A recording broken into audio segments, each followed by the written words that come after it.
two equations are said to be equivalent if every solution of either one of the equations is also a solution to the other equation. Go ahead and jot that down, you guys. You can shorten it maybe if we think we can shorten this. Let's see. So equations are equivalent if they have the exact same solutions, is what I would say. It's a little bit easier.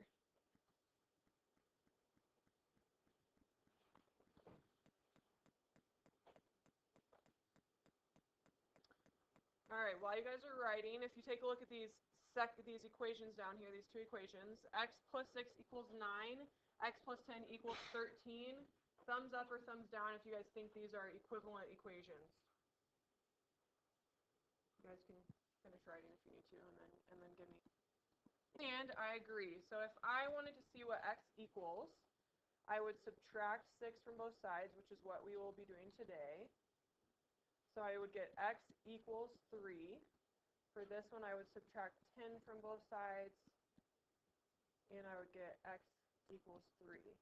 So these ones both have one solution only, and they're both equal. So they have the exact same solution. Sometimes it could be solutions, but this one is a solution, and they're both the same. So they are equivalent equations. All right, the additive property of equality.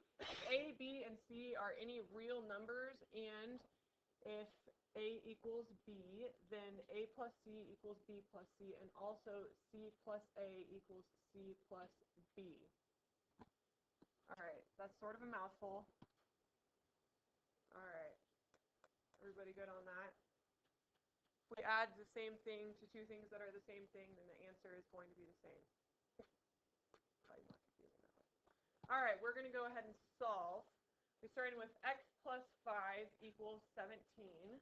Now, what can I do to both sides of this equation to see what x equals, Nathan? Subtract 5 from both sides, right. So we have an equal sign here, so I'm just going to do like a little dotted line. So whenever we're solving equations, we have to do the same thing on both sides of this dotted line. We can't do something to one side or else it's going to change the equation. But if we do it to both sides, then we're in good shape. So whenever you're solving, you have to do the same thing to both sides. So if I want to subtract 5 from both sides, the equation is still going to be the same equation. Minus 5, these 5's will go away, and I'm just going to get x equals 12. So that's sort of a little warm-up for us. It'll get a little bit trickier. All right, so k minus 27 equals negative 38. So again, I can do like a little dotted line through my negative sign, or equal sign, sorry. So if this is k minus 27, if I want to get k all by itself, what should I do to both sides, Ella? Add 27, great. So I want to do the opposite. I'm going to add 27 to both sides. K equals, what's negative 38 plus 27? Negative 11, yeah. Our negative number is a higher quantity, right? So our answer is going to be negative. K equals negative 11. All right, this one's a little bit trickier, right? So again, I can just start by separating out both sides. And I'm going to add 1/2 to both sides, right? Because I want to get x by itself. So I'm going to get that x equals 3/8 plus 1/2, right? So what do I have to do now? I want to get this in one final answer. Sophie, what am I going to do? Yeah, I want to find a common denominator. So how can I get a common denominator? I have to multiply this 1/2 by something, Andrew? 4 over 4, right? So if I multiply one thing all by itself by something, it has to be multiplied by 1. So I can multiply this guy by itself by 4 over 4 to get a common denominator. And so I'm going to get x equals 3/8 plus 4/8, because we just multiply across, right? 1 times 4, 2 times 4, 4 over 8. What's up, Isaac?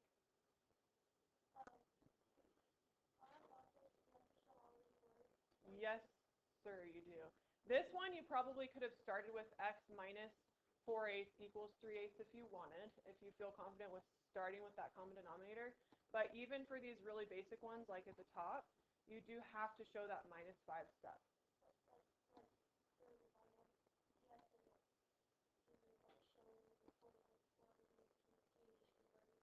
You could just convert it to it right away if you want. But if that's making your answers wrong, then I'll probably tell you you need to show everything. So just depends on where you're at with finding common denominators. So 3/8 plus 4/8 gives me what? 7/8. Yep, 7/8 is my final answer for X for that one. And one more that's really tricky. Give myself some more space for this one. All right, so definitely write this one down. D plus 4 1/7 equals 3 1/6. So who thinks they know what I should do probably from the very beginning for this one? Isaac? You could do it that way. That would still get you the right answer, but I think doing one thing before that makes it even easier. Drew? Yeah, improper fraction. So sometimes when we have subtraction happening, doing improper fractions is easier. Again, if you wanted to keep the big numbers, you could do that. It's just subtraction sometimes gets tricky. So if I want to rewrite this with improper fractions, I'm going to have D plus, what's 4 1/7 improper? Ella? What was it?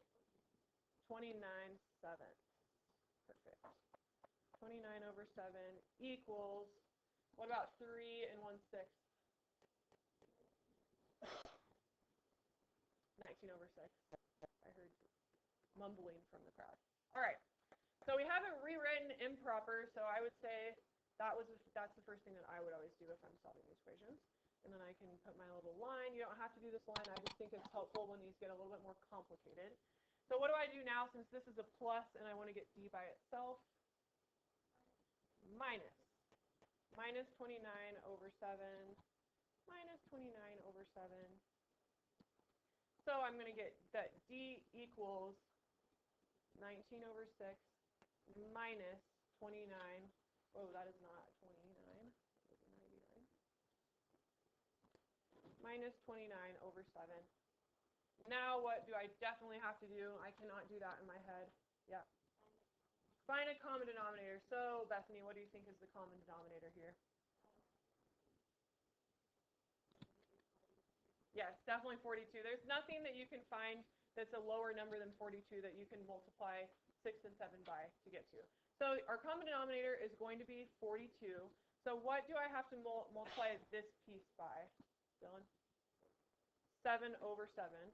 You guys definitely want to show that we're multiplying it by 7/7. We're multiplying by 1, so we're allowed to do that to one piece of the equation. How about this guy? What do I need to multiply this one by? 6/6. All right, I'm definitely going to need my calculator peeps on this one. So what is 19 times 7, Isaac? 133? Is that what you said? Okay. 133/6 minus, how about 29 times 6? What? 174. Does everybody agree with these numbers? Drew? Oh, yes. Great catch. That definitely is important.